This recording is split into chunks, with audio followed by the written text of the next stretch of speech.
एक सज्जन मेरे पास आया, मुझसे पहले वो कहीं से दीक्षा लिया था।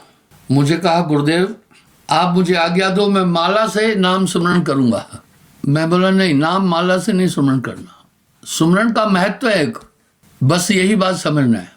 माला तो कर में फिरे, ऐसे माला फिरती है। जीव फिरे मुखमा है, मनवा तो 10 दिस फिरे, ये भी सुमरण है।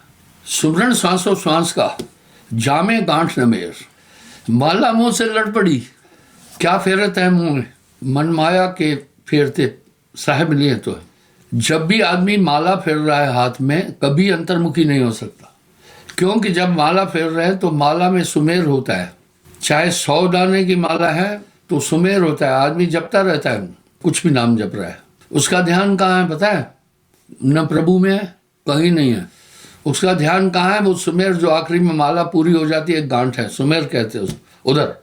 और इधर चित्त में क्या गिन रहा? एक बार माला हो गई। आप बात को समझना, वो तो बोझा समझ करके सुमरण कर रहा है। अब जब माला घुमा रहा है तो उसका ध्यान न गुरु में न प्रभु में है, उसका ध्यान सिर्फ मन के को खसकाने में यूं लगा हुआ है। और चित्त कहाँ है? चित्त यहाँ लगा है कि सुमेर कब आ जाए, उसका चित्त अंतर्मुखी नहीं हुआ है। जब एक माला हो गई, अब दिमाग में रख रहा है एक बार हो गई, वो तो गिनती गिन रहा है। आप समझिए, फिर वो इस तरह जपता जा रहा है, उसका चित्त कहीं नहीं है। उसे याद है एक बार माला हो गई है।